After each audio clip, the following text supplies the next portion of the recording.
Hey, it's Worth Playboy. And my Playboys Bunny. Welcome to our podcast where we discuss pickup, game, relationships, and sex. Today we're going to talk about girls with short hair and anomalies. So I know it's not the sexiest Or girls title. who cut their hair. Girls who cut their hair. That's correct. So basically, we put out a tweet, and it's a basic game knowledge that when a girl cuts her hair, when she cuts her hair short, and she doesn't have small kids at home, she's going through something bad. 99% of the time it's related to a man. A split, a breakup, a divorce, a discovery of him cheating. Yeah.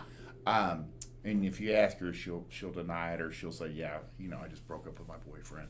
Mm-hmm. But one gentleman put a question to us, because we've talked about this before. Yeah. And so that's pretty well known.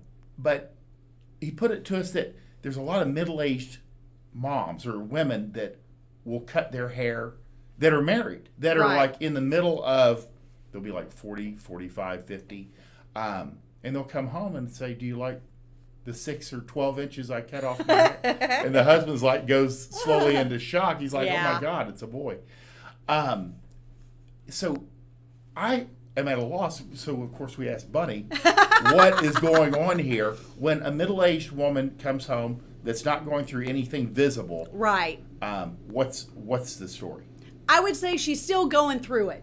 Yeah. She and oftentimes I would say the base issue has to do with boredom. So, we were talking about whether this is a red flag or what, like, should he be concerned? I would call it a yellow flag. Very much like, there's no doubt that people who have been married for 20 years, they've raised kids, their kids are teenagers or now out of the house, oftentimes, more often than not, they're not married to the same person that they married 20, 30 years ago. Like, I get it. We all grow up,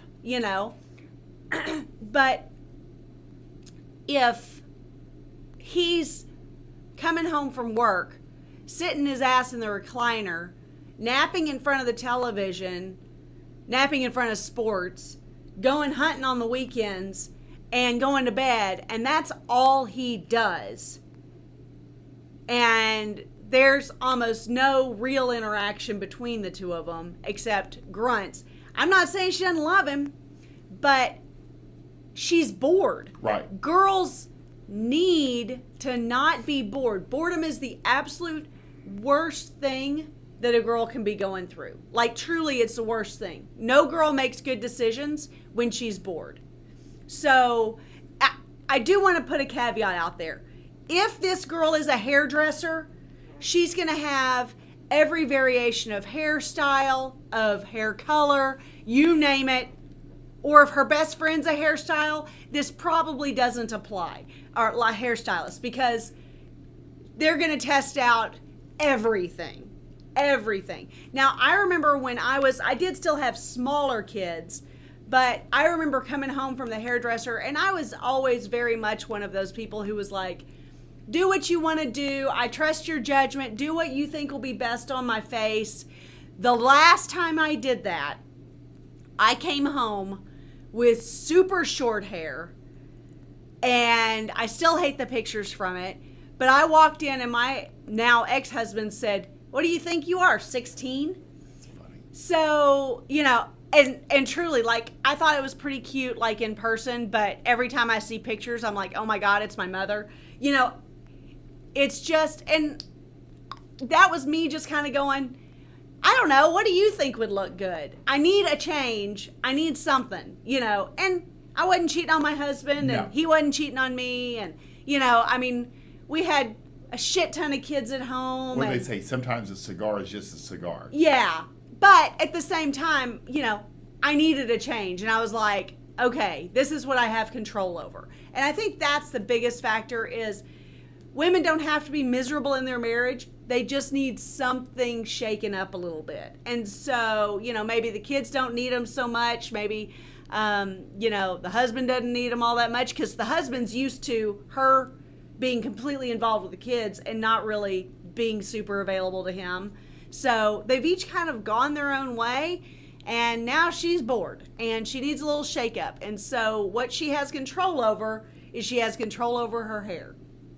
So I would say it's a yellow flag that she's going through it, but it's not something that can't be salvaged. Maybe just fucking take her out on a few dates every once in a while. Maybe do something. Maybe actually have a meal together. Like, maybe put the phone down or turn the television off, or, instead of going hunting with your buddies, maybe do something with her that you enjoy but she enjoys too. That makes sense. Yeah. So, would you say yellow flag? Yeah. I would say it's a warning, but not the end of the world. Our guy also had a second part. He said, when the mom encourages the younger daughters to do the same once they get married, to cut their hair. Is that more probably just a personal choice? I don't know about that. I mean, there's a belief that when you have shorter hair, it's easier to care for. That's actually the exact opposite of true. True. The longer the hair, not like Crystal Gale long, but like up to, long hair up to about low to mid back is actually way easier to manage than any short haircut ever. Interesting. Because you have to fix short haircuts. You can get away with a ponytail or just brushing long hair. But short haircuts inevitably on women have to be styled. And so it's very and I would say in the case, whatever he's talking about,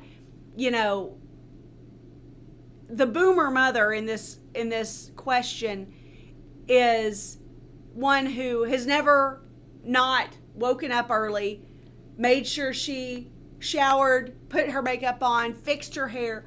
It's a moot point. And if she's encouraging her younger daughter or newly married daughter to cut her hair short, it's because she doesn't think anything of it. Exactly. And I will say in this, a lot of women of all ages grow their hair out when they're getting married. So this guy's like, once they're married, the boomer mother encourages the millennial daughter to cut her hair. Oftentimes it's really that the girl has been growing her hair out specifically for the purpose of this wedding. Right. And now she's sick of it because she didn't get a haircut for 3 years. Fascinating. So that it could be as long as possible for the wedding. And now it looks like hell. Like it honestly, it's not healthy. It looks it's like all split ends. It's Bunny terrible. has a good point because you do see this. Yeah. So oftentimes, straight after a wedding, girls will cut their hair, but it's not a red flag. It's because it's in bad shape. This hair is in terrible condition. See, this is not the kind of thing you will ever learn on any other podcast. Right? It's with true. Any other people. That's pretty good. And I've seen it, Oh, yeah.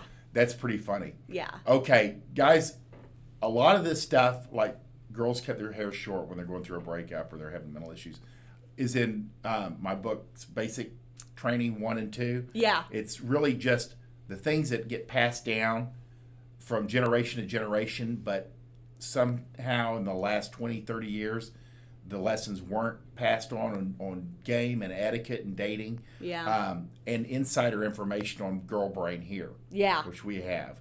So if you're interested in those books, there's a link below. And Bunny's got a course coming out. I sure do.